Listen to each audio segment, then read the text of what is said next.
brothers on the team, yeah, we getting it done. And shout out to Travell, yo, you number one. It started with a dream that turned into a vision. To educated new generations is our mission.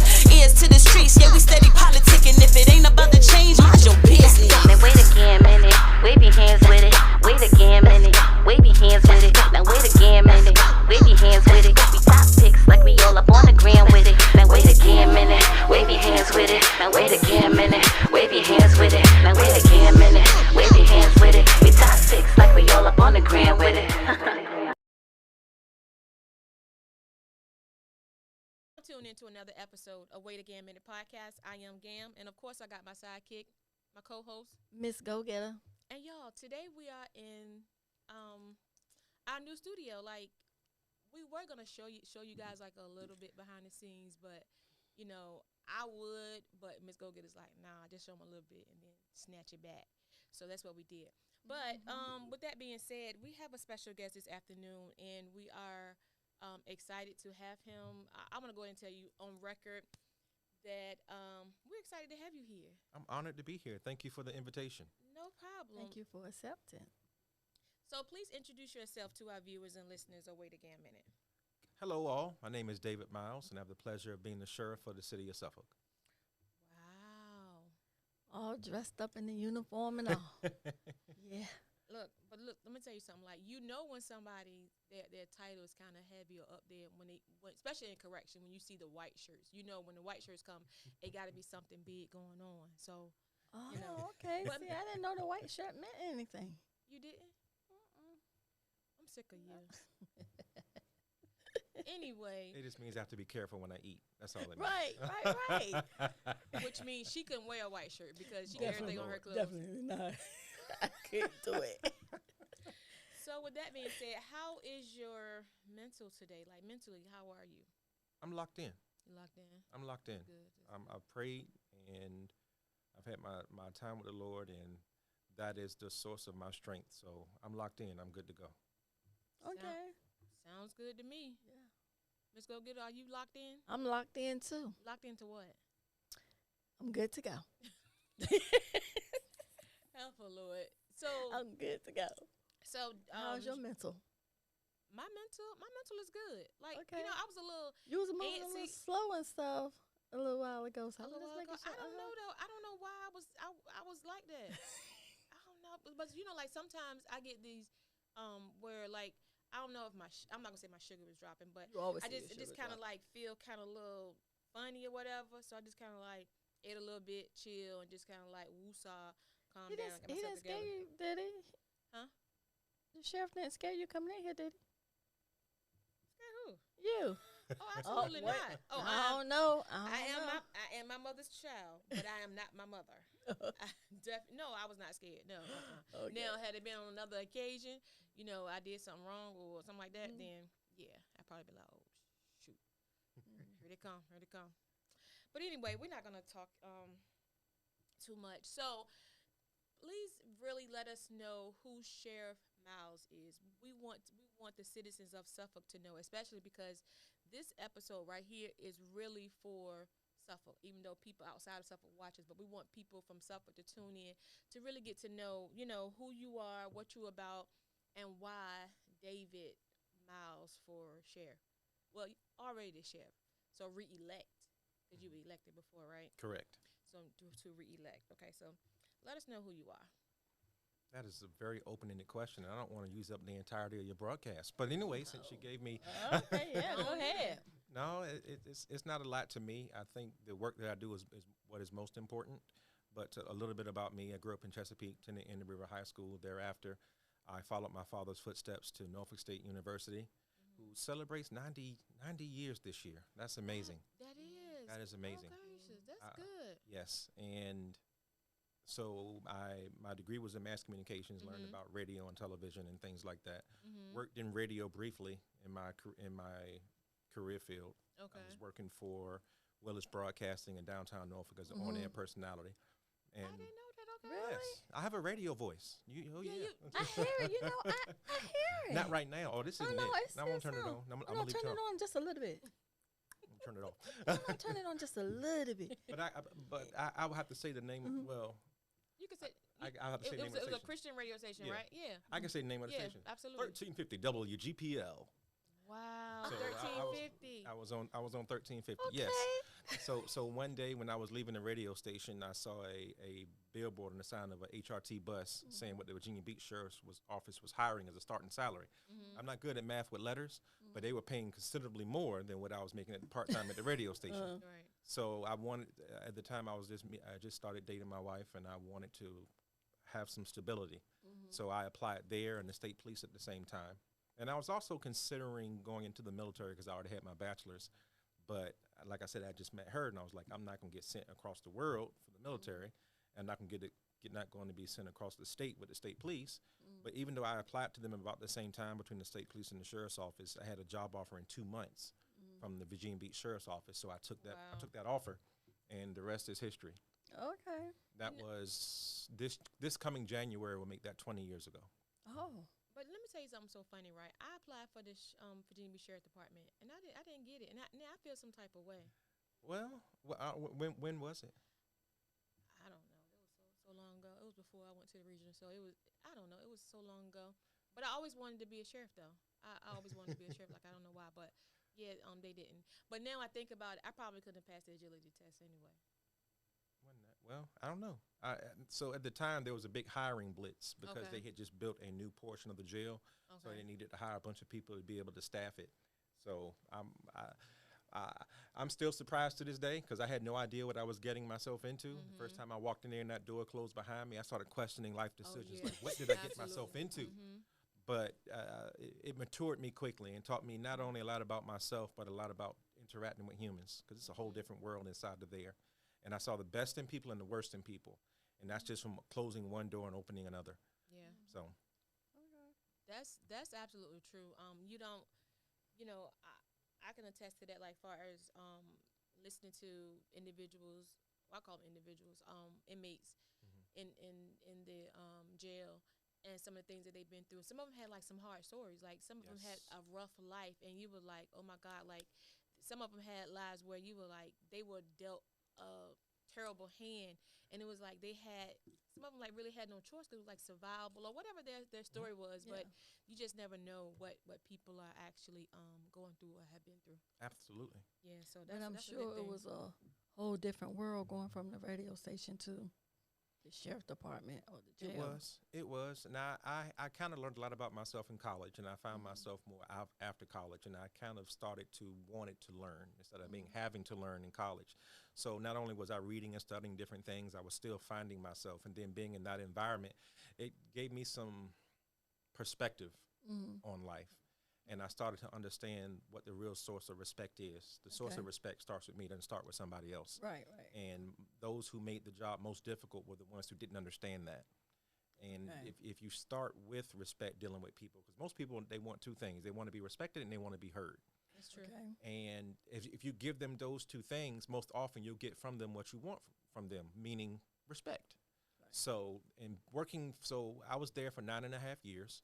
The first half was working in the jail, 12-hour shifts, and then the second half was I was assigned to a general district court judge, because there they would assign a bailiff to a judge, and wherever that judge, whatever courtroom they were sitting in the courthouse, you followed that judge because you learned their preferences and you work with them. And between working in the jail and then when I was in the jail, I ran the kitchen. So Okay. working in the inmate kitchen, that was a whole different dynamic of dealing with the inmates because they had freedoms Right. and could harm you because they had the ability to have some things in the kitchen they couldn't have upstairs in the cells.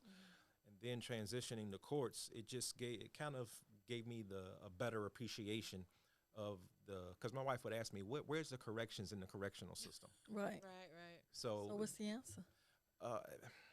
I don't know. Well, I think now we have a better grip on it because they offer, not they being the jail per se, but even our jail, because they do have some services, but understanding that there has to be some wraparound. Because the thing is, you can if you change the environment but don't change the person, then you aren't helping them. Right.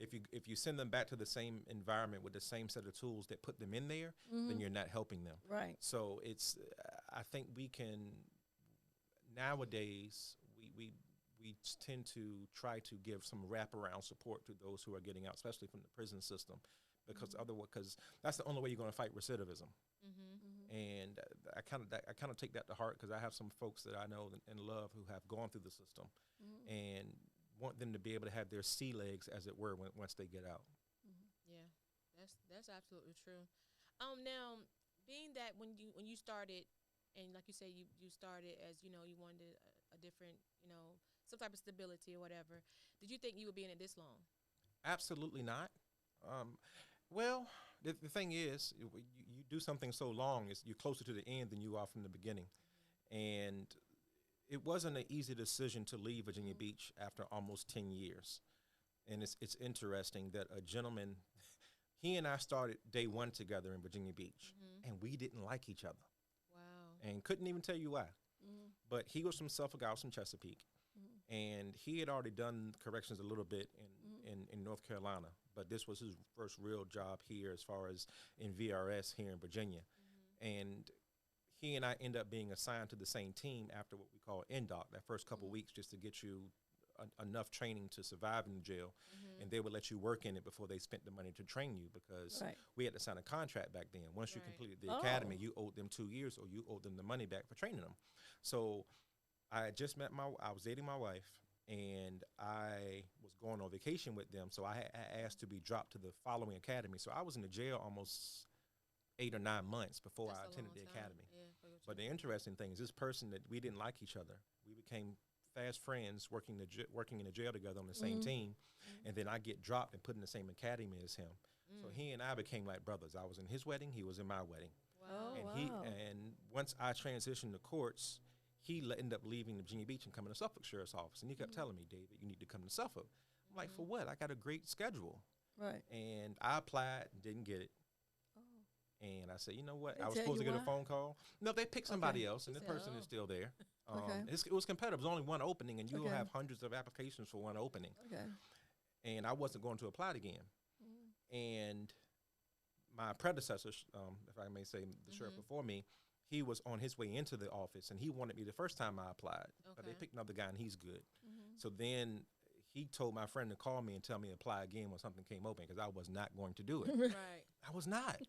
So I applied the second time, and I got it. Okay. And it's so interesting, and God is so wonderful that somebody in our initial interaction, my blessing was attached to my relationship with him. So, and now I come to Suffolk in September 2015, a year and a half, I make sergeant. And then 4 years after coming here in 2019, I make chief deputy. Both required a promotional process, because Sheriff Harris, you had to earn it. Right. And I earned it. And being the chief deputy from 2019 to 2024, it was certain things that I was responsible for doing.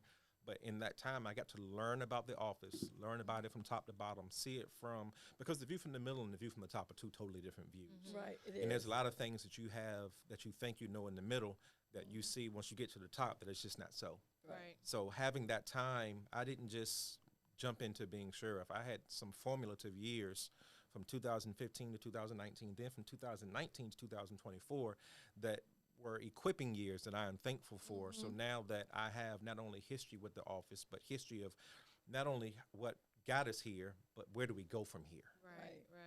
Well, it's good though, and the way I look at that, and when I listen to you, is like, it was, you had to go through all of that to get to where you are, because you are where It you're was supposed to actually be. building you, right?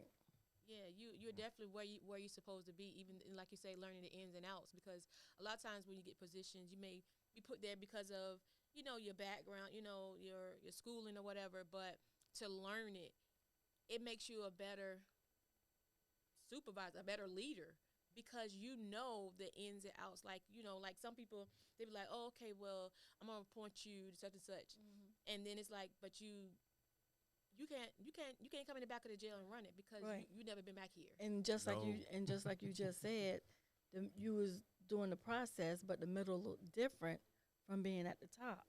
So therefore, you was at the bottom, then you went to the middle, and now you're at the top where you're trying to stay until you retire. Correct? Correct. That's the goal. That's the goal.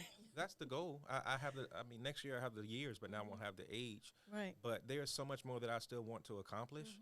And it's not, The view inside the fishbowl is vastly different from the view outside the fishbowl. Right. But I know this fishbowl. This is home. Gotcha. Understood. So let me ask you this. Now, running for sheriff again, because I know when you came in, you were elected and you were under 1 year. I was which appointed in okay. July of 24, and Okay. because Sheriff Harris retired early, it required a special election that November. Okay. So I ran in the special election in 2024, Okay. and I was by myself on the ballot, Mhm. glory to God, but it gave me an understanding of what this process looks like to do it again this time. So this time, as I am running, I'm running for the next 4 years. Okay, gotcha.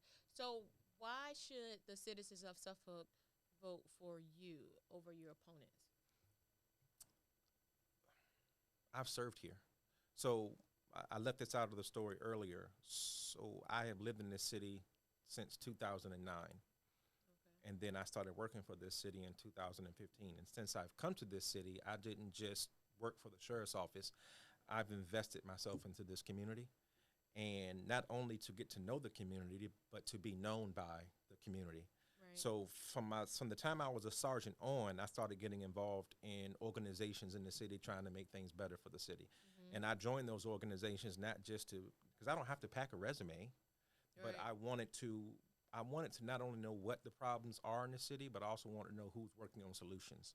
And I decided to go stand next to them and put my hand to the plow to be a part of that. And it put me in some rooms and in some circles I never saw myself in. But now I have such an appreciation for this city. So my parents picked Chesapeake. My wife and I, we picked Suffolk to raise our children in. And it's not me telling the citizens, pick me because I live here, or pick me because I've worked here. I would say pick me because I have been serving here. You're invested. I am invested. So it's several community organizations. It's like 8 of them that I'm a part of, and I'm trying to not be on one side of the tracks, as it were. Right. But I think it's important that if you want to be a leader, then people should see you doing something and going somewhere. Right. Otherwise, where if you're not leading if no one is following. Absolutely. And I've wanted to be, and I didn't stand in those rooms to say, hey, look at me. It's like, well, who's trying to make it better, and how can I help? How can you help? Yeah. Right. Absolutely. Yeah. So and that's on the personal side, because the majority of that work is not in uniform. And that's time I've taken from my family to go help other families. But then from the perspective that we talked about earlier, I'm the only one who knows about what this actual agency does, about our specific responsibilities. Even though the scope is small, the reach is not. Because when you consider, not everybody comes to the courthouse, not everybody gets to come to jury duty, and not everybody's incarcerated. Correct. But there's such an intersection that happens right there. So we are the response to what the police initiate. Because if there's no one standing in that courtroom making sure the quorum is taken care of, then those people, those victims, those citizens who want relief don't get it. And for those ones who are incarcerated, when they want to have their day in court, they want to be safe. That's right. Right. And whose responsibility is that? That's our responsibility. When someone is done wrong and they ask, well, who saw what happened? How do they know when to come to court?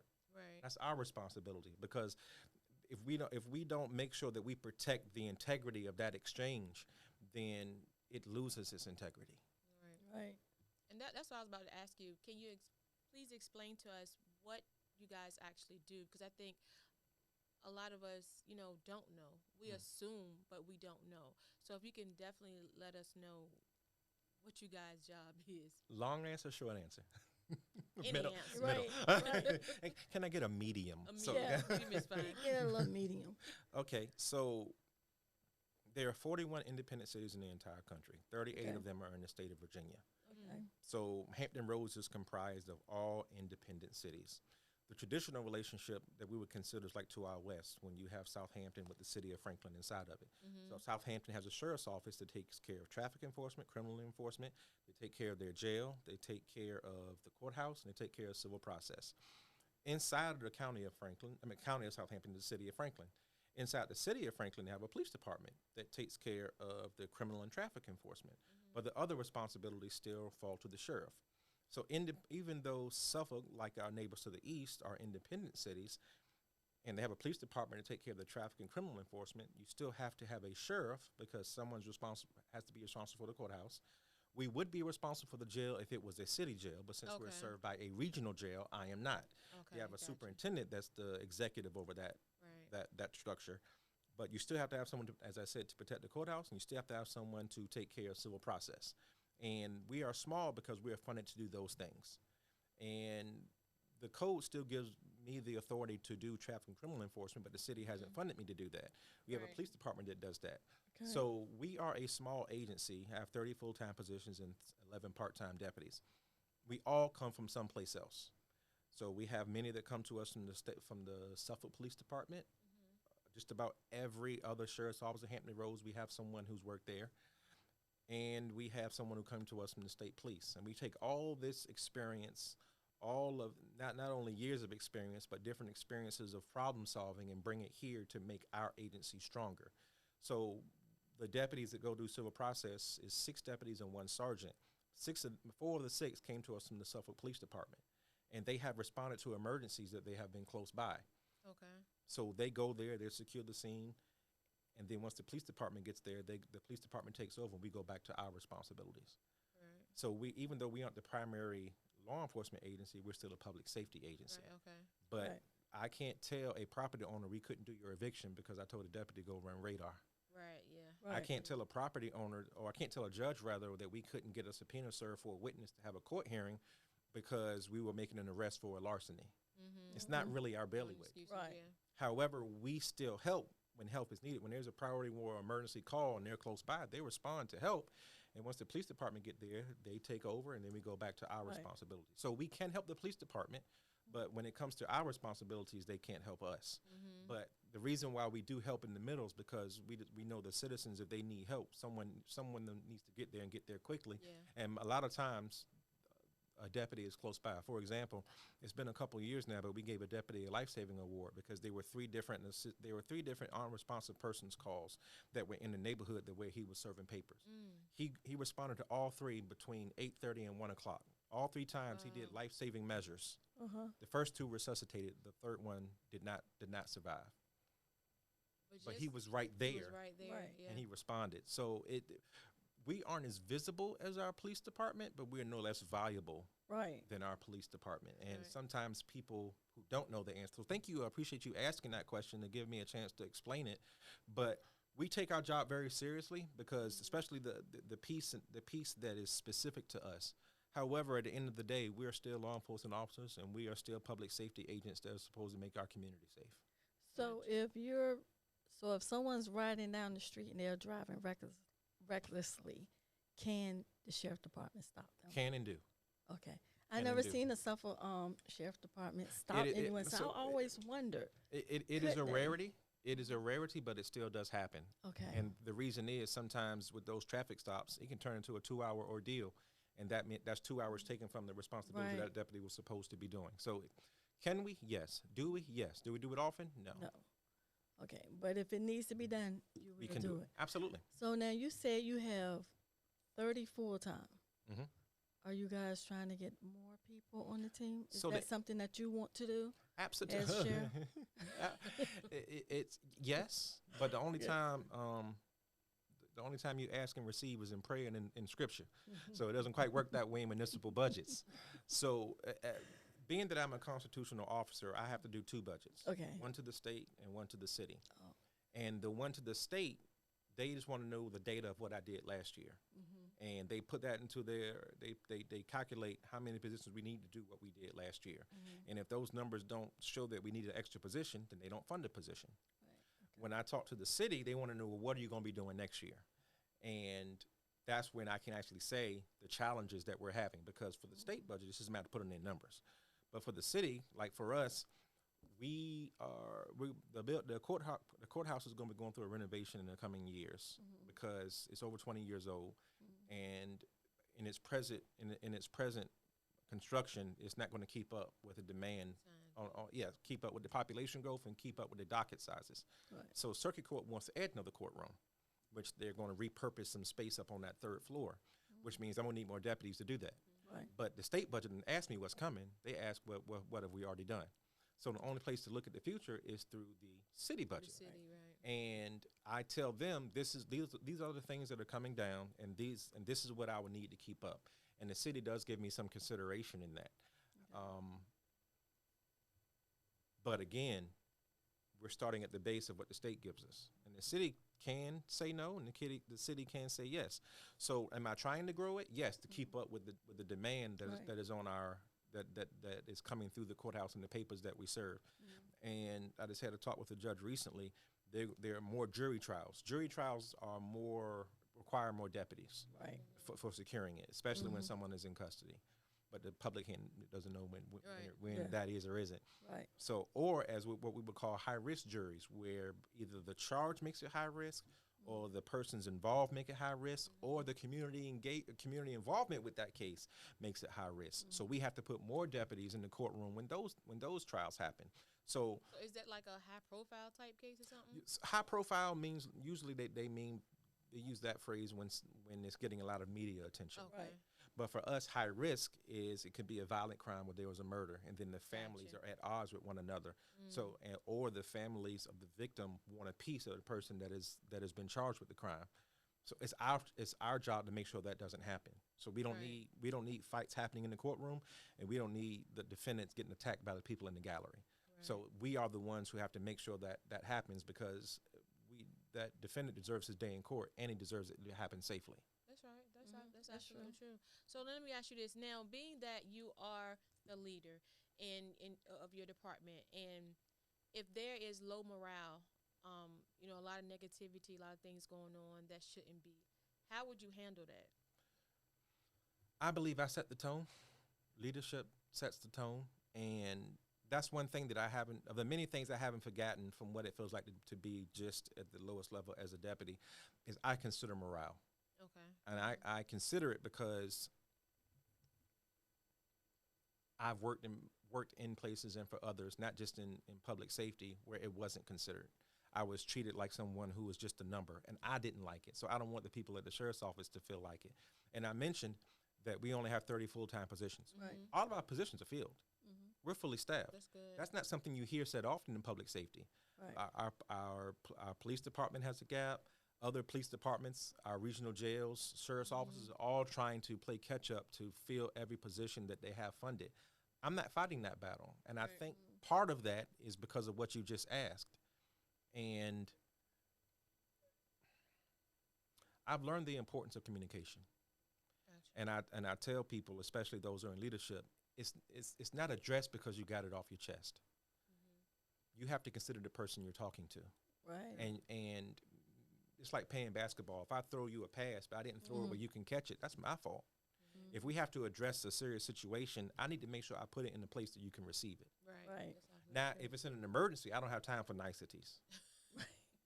But if it's time where we have time to sit in dialogue, that's part of that morale piece. Not only do we address what needs to be corrected, but how are we addressing it? Right, And I think that's just as important as the how is just as important as the what. And we've all worked for people that the what was more important than the how. So morale, I think, is showing itself in the fact that our positions are filled, and also when people interact with the deputies from our sheriff's office. A lot of times you see teeth because they're smiling. Yeah. So, and that goes back to the tone that is set for the office. And even though our scope is small, we do a lot with the little that we have. And that's both in the core mission as also with the community engagement that we do. Right. And part of morale is buy-in. What does what I'm doing now have to do with the big picture? Right. And every piece of what we do has to fit in that mosaic of the big picture. Right. And our community engagement is a large piece of that mosaic. Yeah. Community engagement is very important. Exactly. And I'm glad you said that, so we can segue to this. I read that the senior Expo? was like, y'all been doing it 3 years now, right? Yes, ma'am. So who Oh, came yeah, I up saw with that. that? Yeah. So we got a phone call during COVID from a citizen saying they needed some help and knew some others that needed help, but they didn't know where to get it. And I'm not trying to relive the COVID time, Yeah. but we all found ourselves painted in a corner with no way out. And what we realized was our citizens don't know the resources that are at their disposal. So in 2020, this is 5. So in 2023, I started a nonprofit, Suffolk Sheriff's Office Charities Incorporated, to raise funds to be able to host the expo without costing our taxpayers anything. Okay. And so we received money from sponsors to be able to host our initial event. So the first 2 years we had it at Westminster Church on Route 10, but the most that we can give away was 200 tickets. And we had 40 vendors, like 42 or 43 vendors there with services for our senior community the first 2 years, just because of the limitations of the space. Right. But shout out to Westminster, they were the greatest. It was a great experience working with them for our maiden voyage. Okay. So the first year we printed 200 tickets and about 140 showed up because no one knew what they were getting into. So we gave That's them. not bad though. It's No, not it's bad. not. It's not It's bad. not. So, so we gave them an hour and a half with the vendors. And then Okay. we had a sit down program. We had food made by the we had food by a food vendor, Okay. a hot meal. Okay. I'm trying to respect my contract Yeah. here. I'm trying to play in the lines. No out of bounds. Don't blow the whistle. Don't throw the flag. And we had a hot catered lunch, and we gave away door prizes. The first year, Okay. everybody walked away with a door prize. Okay. So the second year, we overprinted tickets a little bit, and we gave them out, and everybody was mad at the bald man in the front of the room because not everybody got a door prize. Yeah. It's always the case. So, but we knew that we needed to grow. We wanted it to Mhm. grow because we Right. had more. The second year, the word of mouth from the vendors had more vendors calling saying, "Can we come be Be there?" a part, yeah. And then the word of mouth from our seniors was saying, "We want to make sure that we are there." So the second year, we had we had over 200 people there as far as our seniors, and we had all of our vendors.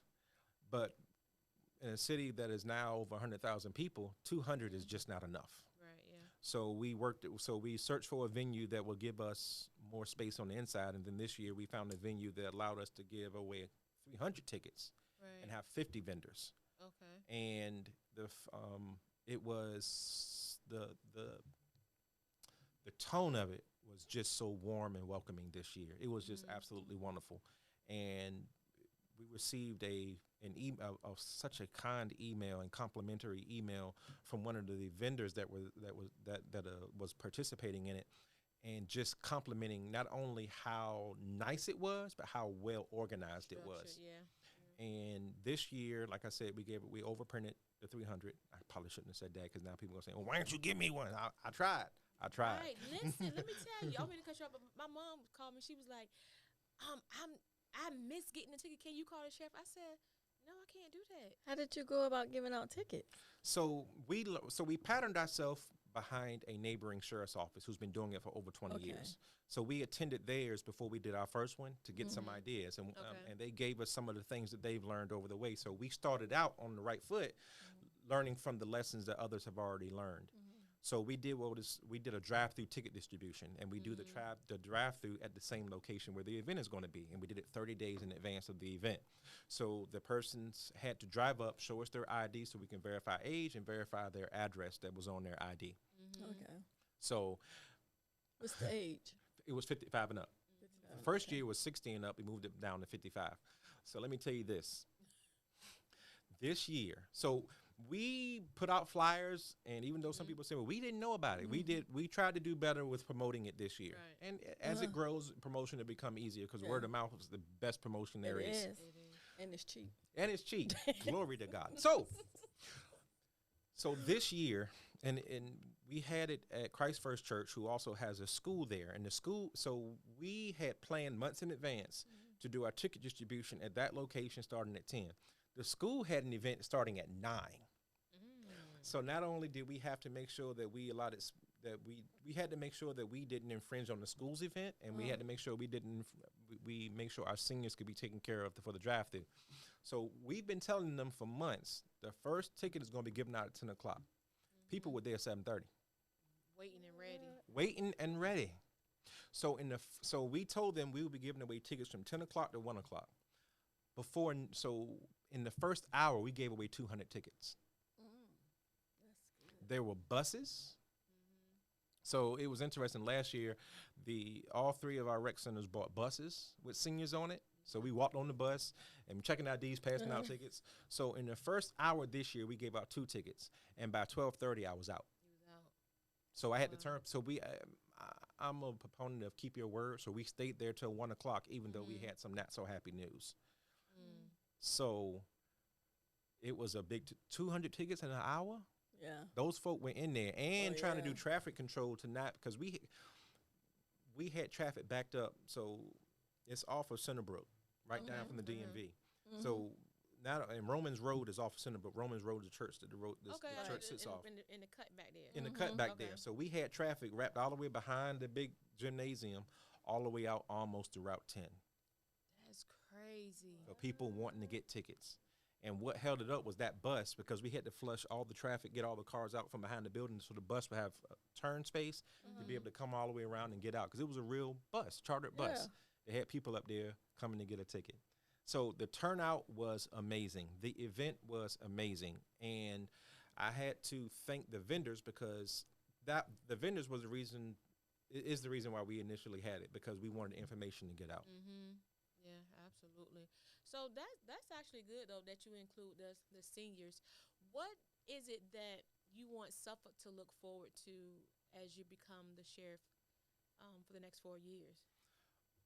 Even though community engagement is a big piece of what we do, I believe that community engagement is both for creating relationships, but also for public safety. So with the programs that we teach, or that we present rather, so we do scams, we do women's self-defense, we do programs for firearm safety, and I want to expand on what we have. So I believe safer citizens for a safer Suffolk, and the citizens can play a part in that safety by not only knowing what to look out for, so they're not victims, but also building relationships so they aren't afraid to call for help when they need it. Right. Yeah. I believe that the community engagement we do is also a benefit to the police department, because growing up, I didn't have a good relationship with law enforcement, and now I realize just how important my job is, because I can build relationships that I didn't have. Right. Yeah. And so we've got funding for a youth program called Juvenile Justice Jeopardy that teaches young people about the criminal justice system, as well as some of the consequences of some of the things that young people are doing. Because a lot of times you don't know there's a consequence, so you don't mind doing the act. Yeah. So what is that? What does that look like? The juvenile. It's a game based off kind of like Jeopardy, and the way the questions go from 100 on up in the ascending order of difficulty. But the whole point of the game is to educate. So the question at the bottom is based off information you learned of the questions that you started learning from the top. And not only does it educate, but it's supposed there to be an interaction between somebody in uniform and a young person, and give them a positive way to interact. So it's no point having all the knowledge and then these others don't have it. And the way the platform was created was to make it so that we have a bridge for that communication, which is significant, because again, I didn't have that when I was growing up, and I think it's important that others have it. Yeah, right. That's absolutely true, because when you growing up, most people, your experience is if you're in the store. I know people say all the time, you're in the store and you're doing something, you're acting up, and they're like, oh, I'm gonna tell the police over there. I'm gonna tell the police officer, and then we are scared of the police. So that's our first impression of the police, is like they aren't good people. So that's the way we look at them. Yeah, absolutely. So if I were to speak to, or Ms. Go-Getter were to speak to one of your people in your department, one of your employees, what do you think they would say about you? I'm funny. They say you funny. I like levity, and it's hard enough doing this job, and we shouldn't cause the tension amongst each other. And I not only do I want to know everyone that's on the team, but I want to see them smile. I want work to be enjoyable, but also I would hope that they would say that they feel supported. So what I've been doing since being chief deputy is trying to get more resources for us. So the office I came to 10 years ago was really behind. Okay. And it's not something it didn't take a couple years to fall behind, so it's going to take more than a couple years to catch up. Right. So last year, working with the Public Safety Committee, I finally got funding to get everybody ballistic vests that actually fit. We were living off hand-me-downs from the police department. So that was a big move forward for me, because there's no way in the world we should be not only in uniform but out and about in the public and not have something on. Last thing I wanted is if there was a tragedy to happen and I look at someone's family member and say they could have been saved if they had this. I wouldn't be able to live with myself.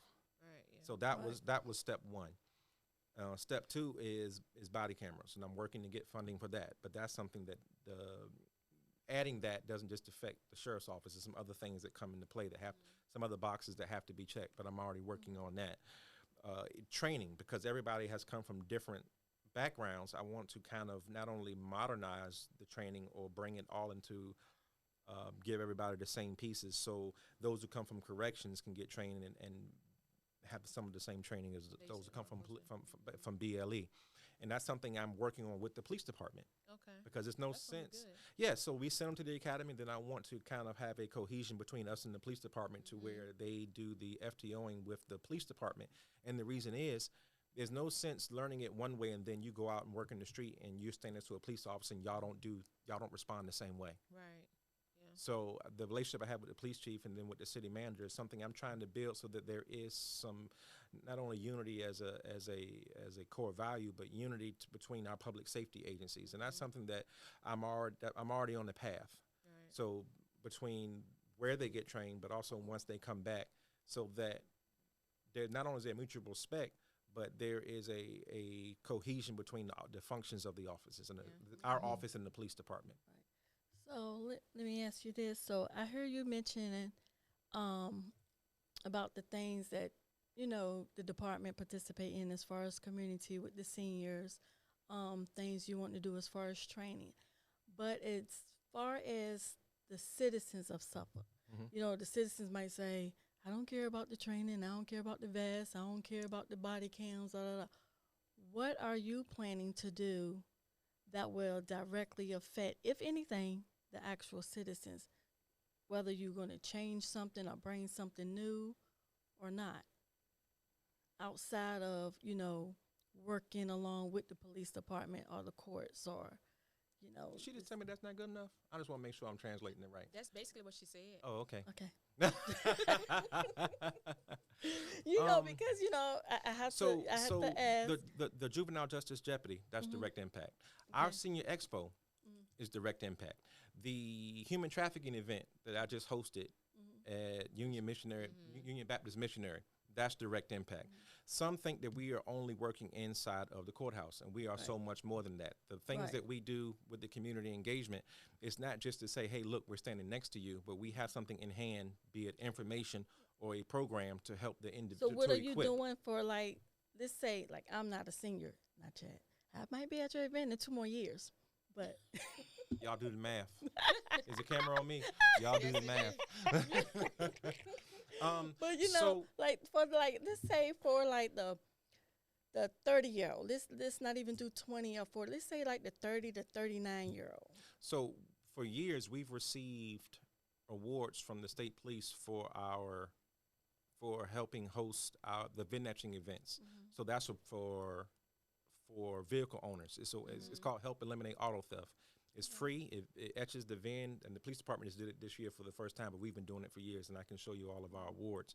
But we've been hosting that for years as a mechanism to help vehicle owners make as a theft deterrent for vehicles. The firearms programs that we have, not only Eddie Eagles catered towards young children, but also we've been giving away free gun locks for years, and these are crime prevention methods to hopefully we can limit the opportunity for a tragedy to happen. Right. The drives that we do between the toy drive at Christmas time, our food drives throughout the year, and this particular demographic is not age specific, but even especially with nursing homes, we visit them throughout the year. That's more so for a community engagement thing because and we connect our elementary schools to our nursing homes on Mother's Day, Mother's Day and Father's Day, because we'll take cards made by the elementary schools and take them into those places. So, and for the question you asked, that's also something I've been trying to find to reach that middle, because well now these are recent additions, so it's not so in the last 3 years we have branched out more, so and I'm looking for a communicative piece for that group in the middle. there's been a push here lately to get a law enforcement officer in every school. So I didn't write that into my budget last year. But I was asked by the mayor and city manager to know what it would look like for us to be involved. And I gave them the numbers because the schools had asked the city to fund it through the police department. And because the police department has more resources than I do, it's cheaper for them to do it. Because it's not just paying for the position, there's paying for the vehicle, there's paying for the train, there's all these other things and other equipment that don't currently have that the police department does.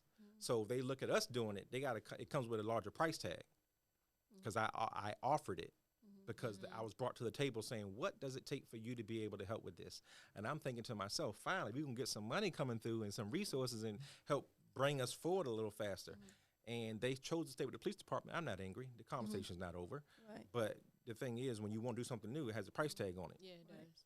And it wasn't.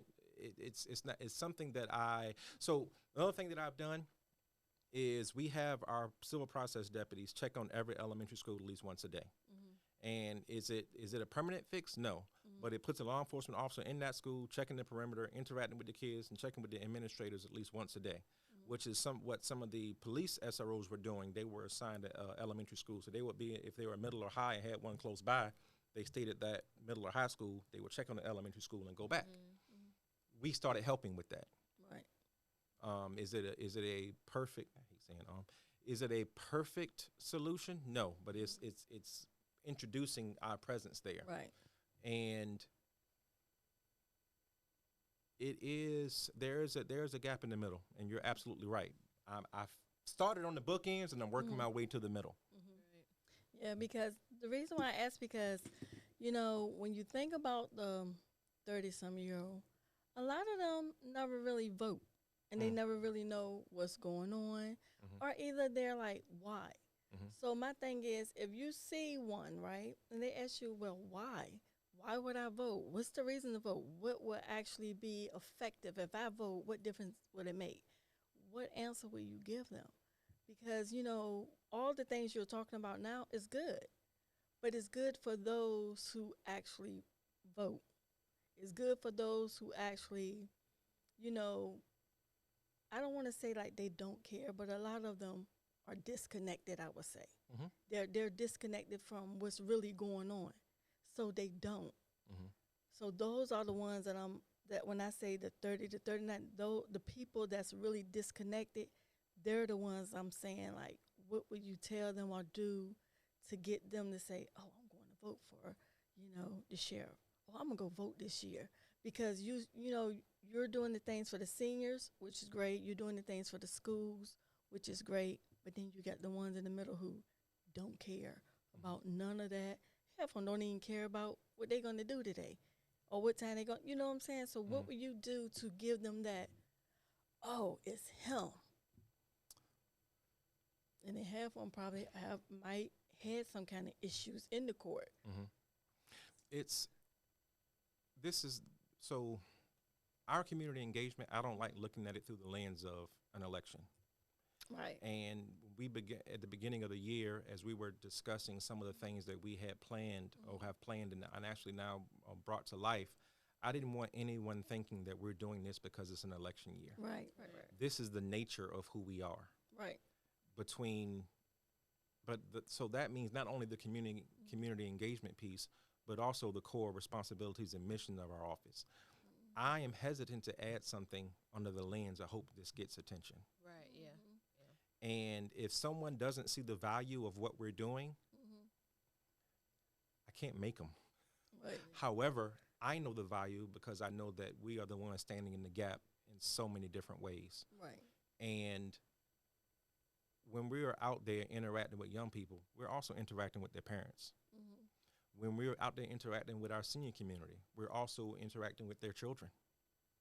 And being there for our seniors and being there for our young people, there are often times where our phone rings because a parent saying, my child ain't listening, will you talk to them? That's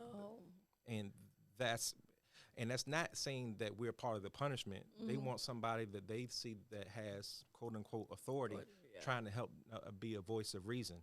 a daughter that's no longer a teen. I have a son who's a teen, and it does take a community. It does. And there are times that we have in uniform where we get told, especially for those in single digits, if you don't act right, I'm gonna give you to him. It's nails on a chalkboard for me. Right. Why can't we be a part of the solution? Not because you're telling that child we're Yeah. part of the problem. Right. And the resources that we give, the information that we share, it's not just turning on blue lights. Being involved in the community means being present. And we are present in the community. And reaching a certain demographic just to check a box is hard for me. It is. Because even politically, I don't ascribe to any specific end of the spectrum. When people ask where do I lean, I tell them I don't lean. I'm like an usher. I stand in the aisle and I serve everybody. Because those of us who do this job, we're not supposed to have biases. So when I introduced our new core values, it's an acronym for unity: unbiased, noble, involved, trust, and youth engagement. And that is kind of, and it's not something where it was a new venture. It was just giving a new description to something that we were already doing. Right. And we know that it is a very small percentage, because like when I speak into civic leagues and organizations in north of the city, I ask the question, who knows where the courthouse is? And some people don't even know, Right. because they don't come downtown, Right. because we have kind of like three Suffolks. We're a big Yeah. city. We're a small town wrapped in a big city. Right. And there are some that are not only disengaged because of their demographics, but they are disengaged because of their location. And trying to reach them to let them know not only what we do, but what value we give back. And it is a year-round battle to do that. But whichever person we meet, we're checking people off Yeah. and now know what this office does. And I don't want to change our core mission because, like I said, we have our niche that we play. We are a big piece of it. We're just less visible. And I do want us to grow and offer more programs, but I don't want to look at it through the lens of, Yeah. oh, now I'm finally reaching these people, Yeah. Yeah. if that makes sense. Yeah, it makes sense. But I know you said that you don't want to do anything or change anything because it's an election year. However, it is an election year. So as far as election goes, you know, sometimes you do have to do, I think, a little something to try to get those people. Because even like, let's say, for example, if I speak to someone and I say, and I try to encourage them, you know, vote for Sheriff Miles, you know, vote. And they're like, why? Or who is he? Or, you know, da-da-da. You know how, and if they already disconnected, they have no clue. They're like, well, who is he? Which one is he? But Ms. Go-Get, I think at that time though, it's your duty, your Yeah, civil duty it is. to express to them why you think they should vote for Sheriff Miles. And it's kind of hard though, Yeah. because this isn't a big election year. It You know, no isn't. more vote for But, you president. know, we trying to get them people out there to, we got to try to get them out there to get some, they got to do something. You know what I'm saying? But, yeah. But me, I appreciate everything you're saying. I understand everything you're saying. But I'm just But you're talking not about the doing disconnected right. I'm not 30 the to 39 right. year old either. You're the almost Uh-uh. 50, almost at his senior expo. But hey, Don't hey, do wait. it. Don't come for me. I ain't lying. I'm almost at the senior expo, Lord. It's fine. It's fine. So being that you know, like I said, like we was talking about it being election season, and you know most people don't get out and vote. What would you say to encourage the citizens to get out and vote who don't normally come out unless it's the big elections? First, I never thought I would ever be a person running for an elected office. I never saw myself Really? sitting in. Absolutely That wasn't on your goal list? Absolutely not. I've never been one to chase titles. I've never been one to say, look at me. I've always been content playing in the background. And as this opportunity availed itself for leadership and for someone to see a leader in me also, it was humbling. But now that I'm in the midst of this undertaking, I know how important it is. Yeah. And I was never really a big political person, so it's easier for me to, when I say I'm an independent, it's not because it's a benefit to be an independent, because it's actually who I am. Right. But I work with whomever the citizens have chosen, Right. and I think it's important. Right. So no matter who's this, for example, for our senior expo, I invited all the all the officials, both city and from Richmond, that the citizens have chosen. Mm-hmm. Because I think it's important that the citizens see those who work for them present at an event like that. And we did get the support of it in that regard.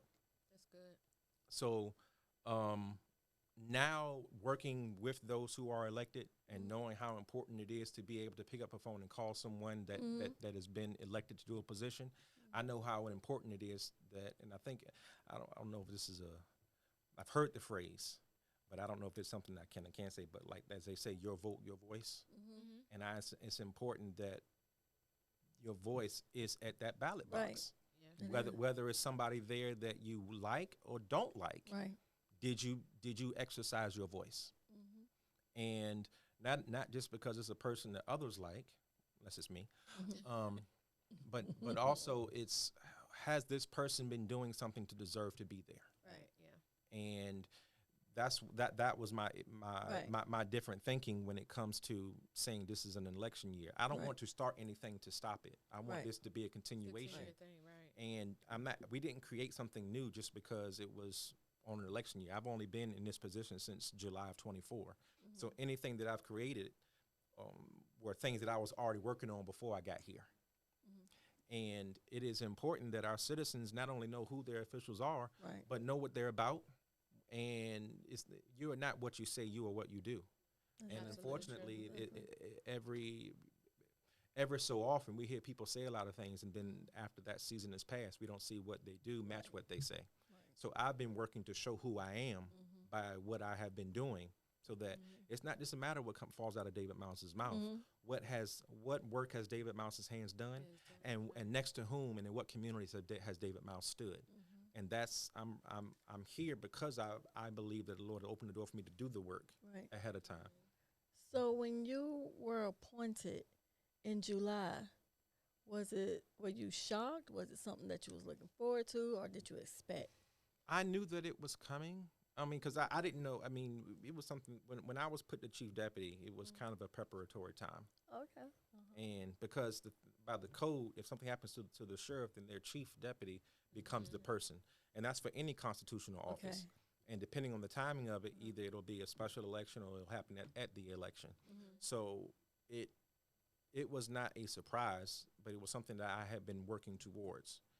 But it is something that you've grown fond of? You like the position? To continue? When I say I love this city, it's not just lip service, because the people that I have given my number to, the people that I've been able to partner with, I want to continue that. Right. The work that I have committed to, not just through the agency, but then through the city. For example, I think there's a gap in some of the availability of some things for our children to take advantage of. Right. And that's not something that the sheriff's office can actually say we can be the permanent solution. Sure, we can do a camp, and I'm working on that for next year, but that's just 1 week. But we need some more mentors in the community that have something in place to allow these kids to have something other to do other than getting to mischief. Right. I'm working to try to find. Well, I know a guy, and I'm trying to convince him to bring his business from Portsmouth to Suffolk, because I know he's affected change in Portsmouth. I want him to bring that to Suffolk. Right. And I talked to him last week, and he was doing a walkthrough at a building to bring what he has here. And I told him, whatever I can do, I'm gonna get I'm gonna get behind you, put my hands on it, and push it, because I want our young men to have this. Right. Not only as a way of not getting mischief, but he's taught champions in his discipline. And to know that there's a need, not only know there is a need, but know someone who can fix it. Why am I not pushing it? Right. But that's not something I can stand on the grandstand and say, hey, look what I'm doing. Yeah. It's because that's what's best for the city. Right. Food deserts. It's more than, it takes more than just saying where we need a grocery store here. You have to have homes enough for the grocer to want to invest to build a grocery store in some communities. But if no one's saying, how can we grow these communities so we can bring some groceries here? Is that something that the sheriff is responsible for? No, but I'm still trying to be a part of the conversation. Right. So it's more to me than just saying I have the title. I want what's best, and I've been working even behind the scenes to try to make Suffolk better, not just to say I did it. My name doesn't have to be mentioned, because I'm invested here. My wife is the reason I came to Suffolk, because she moved here and I think she came here in 8th and 9th grade, and she graduated from Nansemond River. Okay. Okay, And- she a warrior. Okay, Yeah, she okay. is. And so when we moved to this city, I started to learn about it because the church we go to is west of us. But as I started to learn for this city, and then I started working here, and I started making connections, it's like, I don't want this to be another Chesapeake or another Virginia Beach. I want this to be the best Suffolk it can be. And the only way to do that is to connect with those that are already here. And Right. that's what I have done. I haven't just lived here for 16 years. I've been trying, I've been, can I be the clips? Can I be say, can I say I've been grinding here? But grinding for the good. Right. Grinding for the good. Right. Yeah. Yeah. So now, I know you said that, you know, well, you didn't say. I know that it's 3 of you guys running. Why do you think it's so many people running this term? I mean, do you think they think it's easy, or is it like some? I'm not saying, you know why they're running, but why do you think they feel the need? Your opponents feel the need to run. I don't know what's going on between their ears. I've heard some of the things they've said. I've heard some of the things that they have said they will accomplish. And it's things that I've already attempted or know from my perspective what will and won't. Like I said, the view from the middle is vastly different from the view from the top. And I don't know. And the view from the outside is even It's even more different. It's even more different. So, I really can't speak to their why. And that's the thing about our system. Anybody can run. You fill out your petitions, you circulate them, you get the signatures, you turn them in, and you tell people why you think it should be you. Why do we vote for sheriffs anyway? It's Why a can't- constitutional position. There are 5 constitutional positions, and sheriff is one of them. That should just be a position. and you get Well, promoted the, to- the police chief is appointed by the city Right. manager, but the sheriff is a constitutional position, so it's written into the Constitution that you have to have a sheriff. You don't have to have a police department, but you have to have a sheriff. And the sheriff answers to the citizens. Yeah, yeah. Well, I think that the community engagement part is good and is needed because, like you said, when you build that relationship prior to someone, I mean, even if you have something going on, like you say, call or whatever, you actually, or even if you're in your neighborhood and something should happen, if you have a rapport with you already, I'm gonna call you and say, hey, da da da da da, versus you coming to my house. I've never seen you before. Don't know who you are. You know, every so often the beat changes. It's no type of community there. So I think that's a very important piece as far as the community engagement. And I do encourage you guys to keep that up and being out in the community, because I see a lot of your deputies out, even though they're doing their part times or whatever, but they are still. I haven't seen any out there that I would say, aren't personable, anything like that, because the uniform itself can be kind of like, it can be standoffish, but like you say, Yeah, none of you them are see 'em, standoffish. when you see them, you see the teeth, even down to my church. Like we have a couple of be out there on Sundays, so I think that's a testament to the leadership, within the organization, because at the end of the day, they're still out representing you, and the entire department, which represents, Suffolk as well. So I commend you for that. Can I touch on something you just Yes. said, please? So everywhere I go, especially speaking at different organizations around the city, because as I tell them, they don't know what we do, and it's our fault for not telling them. But I give everybody one of my cards, and there are times and it has my cell phone number on it. My phone rings, and many times it's not something that's specific to us. It may be something that involves the police department, and they want a little more clarity and to understand better what their options are. There are times that we don't put ourselves in the middle between them and the police department, but we are still able to be a help for that person. And yes, and when our phone rings, a lot of times, especially people that are not from here, they're asking us questions like with the police department. So we will refer them to the police department. And then there are times where the police department gets questions that are specific to us, and they'll refer them to us. But even though we are not here to replace the police department, we are still available to our citizens when they need help. And I've put myself in the middle of that on more than one occasion, because I've made myself that available. And I believe that not only must leaders lead, but leaders must be tangible. Right. And yeah, elected absolutely. officials, I think, all the more have to be tangible. And our community engagement, especially for me, because I'm in this, as I joke with with the people at the office, I'm in this uniform 8 days a week because I'm supposed to be tangible. And that's not something that started, that was something that started back when I was chief deputy. Okay. So it's not something that started because of this particular last season or this season. And it's not something that'll end once this season passes. Although I do owe my family some time once this That's what I was season gonna ask you passes. too. Yeah. I was about to ask you that. Like, how was your family time? Like, you know, you out here campaigning, even though you don't look at it that way, you out here, campaigning, and I'm sure that the time is like few and far between with your family. So how are you balancing that? That's something that my wife and I talked about early on, and she wanted to make sure that I would still put them first, and I do. They are the why. They're the reason I do what I do. Okay. And not just to pay bills, but providing for my family is important to me. But also for my children to see someone that looks like them in leadership, which is not a miss on me. Right. I don't throw that out there all the time. That's because I don't want people to think that's the reason why I'm doing it. But it's not a miss on me. Working in the jail, I saw a mirror in every cell. I didn't see a mirror in leadership. It's just sad. That's very It is. sad. It is. So seeing a mirror now, for others to be able to see a mirror sitting in my seat, I have to do it well because I don't want to be. I'm glad to be the first, but I don't want to be the last, Right. which means I have to do it well. And that plays into my why of why I am here. But when it comes to my family, there are certain, like my youngest child is 12. My I don't You know. got preteen. I do, and she flipped that switch from being a kid to being a preteen. So, and then my middle child is 16. Oldest is 23. Okay. So this season is taking a lot from me from spending time with my 16-year-old because I'm missing half of his junior year, the first half.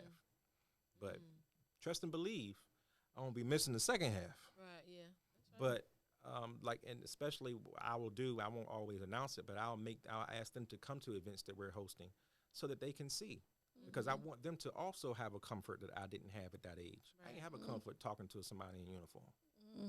Although the night I graduated from high school, the biggest hug I got was from the school resource officer. He liked to squeeze the life out of me.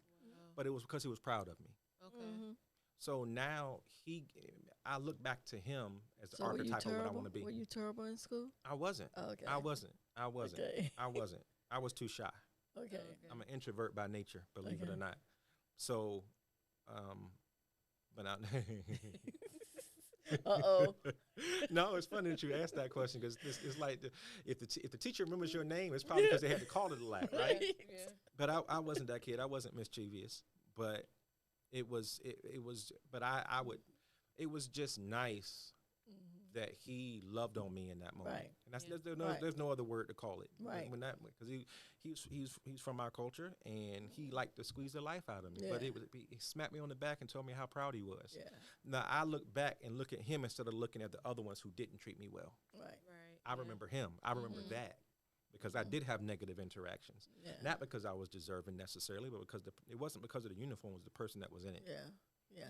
So he showed me a different type of person that could wear it. Yeah. So there could be somebody good inside of it. So now for me, I try to show teeth. I try to high five. I try to, if someone comes within my bubble, I'm going to speak Yeah. because I don't want to be what I saw others be. Right. Yeah, I like that, and I think you actually live by that too because that's how you're running the department. You know, listening to you speak and then seeing, like I say, seeing them out in the general public. I mean, it's no other way to put it. What you say is what you're doing, and I really believe that, and I want people to get out and vote who don't normally get out and vote. I think that's the key thing is to, pluck those who don't normally move, who are disconnected, as Ms. Go-Getter says, and get them out to vote because that's going to be key. I don't see it, and I'm going to be honest with you, I don't see it being a tight race. I mean, I'm not all political or whatever, but I hear good things about you. And people go by, in this generation, I believe people go by who they see. Mm. If they don't see you or feel like, you're they go tangible, by that who they can see. touch you, Mhm. it's like, out of sight, out of mind. They go by who they see and who they see that see you or talk to you. Mm-hmm. Yeah. People go by, what everybody else is doing pretty much. Yeah. It's definitely not a It's pretty it's much not what an it- own ship thing. Yeah. They we're going with the crowd. Yeah. So and the crowd is going to go behind David Miles. So Yeah. I really can see that, and I'm just eager to see. I'd probably be nervous, but I'm sure you probably will, or no, in November. I look at it a little different. How do you look at it? Put my spiritual hat on a minute. And this is not pride. Mhm. I know who put me here, Mhm. and that's with no amount of pride. Mhm. So the things that have happened to lead me to this, the person from Virginia Beach, Mhm.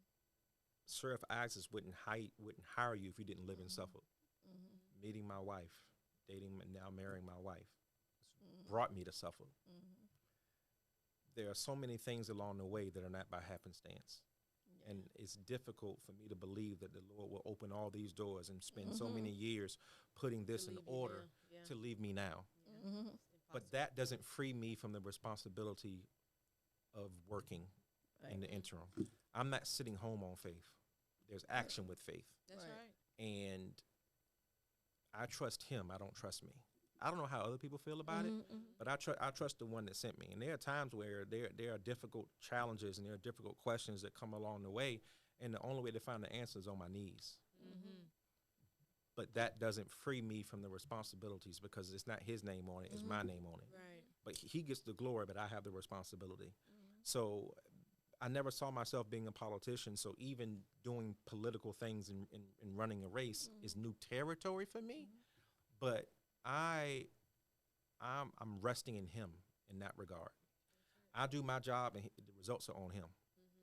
So there are uncomfortable moments, but then I got to remember, David, you didn't put yourself here. Right. You Right. didn't put in a Right. request Yeah. form to be in It this was position. all lined up for you It was lined up from the for me, beginning. even for that 30 to 39 demographic. Let's Mhm. go get her. So,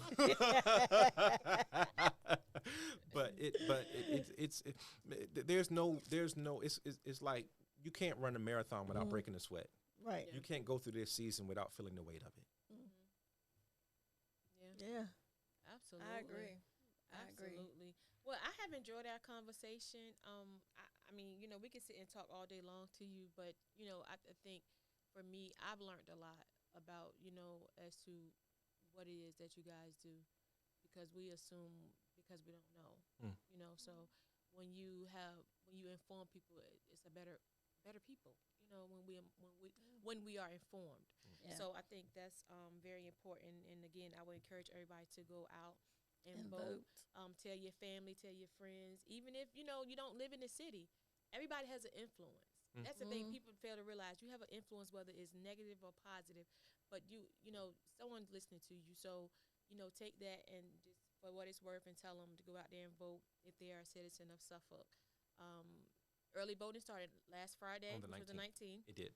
And then you have until, when is it, the 2nd, the 4th? When is it? The early voting Six. ends on that Saturday, November 1st, and then the Okay. election day is the 4th, that Tuesday. Okay. Wow. Okay. So, but let's put this on record. If he is running, right? Let's go get him. Mhm. Put the camera on YouTube back and forth, because he's sitting here to the right of me and it's directly across from you. Mhm. So that means he has an election party or whatever. If we don't get an invite, I'm telling you, like, Oh no, we're gonna do a special edition to this. We're gonna do You an know- addendum you to know what? this. And we're gonna be messy with it, Re- because we rarely are messy. Can you but put the we're gonna camera? be Can you put the camera on me? Go ahead.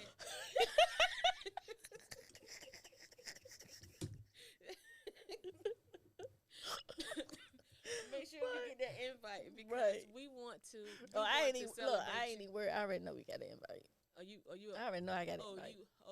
no! You said you already know you got an invite, so that ain't me. Oh no, Okay, you're gonna well, have an invite too. As long as one of us is in the building, I'm good. I'm good. I'm not a gatekeeper. As long as one of us in the building, Yeah. I'm good. Yeah. I'm We good. already got the invite. Yeah, but We already again, know that. we definitely appreciate you stopping by. But before we go, Ms. Go Get It, always hate when I ask this, but I haven't asked it in several months. Yeah. How has your time been since you've been on Way to Gam in the podcast tonight? Absolutely wonderful. Thank you all for having me. This has been wonderful. Even the hard questions that are coming from my right. No, but But you know it's all love. no. It's all Here's the love. thing. Here's the thing. I'm doing a job. If I can't answer questions, I don't deserve it. So hit me with it. Yeah. Don't bother me. Yeah. And I know I was picking at y'all about taking it easy, but no, hold me. I mean, I'm responsible. I am responsible for what happens in the office, and I'm accountable to those who put me here. So no, if I can't answer questions, then I don't deserve it. So no, hit me with it. I'm glad. I mean, y'all. I don't think y'all took it easy on me. No, At least- no, it was chill. I won't It was point in chill. your elbows, but no. The thing is, you're not asking me something that either you or others haven't pondered. Right, yeah, And right. you're giving me an opportunity to speak to that, and I Right. appreciate it. This Yeah. being up here, this is my first live in the studio podcast, Oh, and wow. I'm the first one to be Yep. in the studio. So I am honored to have this opportunity, and hopefully y'all invite me back again. Oh, definitely, Yes. definitely. And- Oh yeah. Once you win, we have to invite you back. You have to come And back and ask me- talk about it. and ask me more hard questions. But also aside from the podcast, I look forward to partnering in the community continue Yeah. because you all Definitely. thank you all for what you all do in the community. So that's you didn't ask this question. That's one of the things I love about the city is that there are so many who are giving back. And not only do they give back, it's not siloed support. We partner. Right. And that's something Right. that I didn't get to be a part of in the first city I worked for or in the city I grew up in. And you all are, and I created my own little hashtag. What's good in Suffolk? You are part of what's good Yeah. in Oh, Suffolk, wow. and I appreciate you all.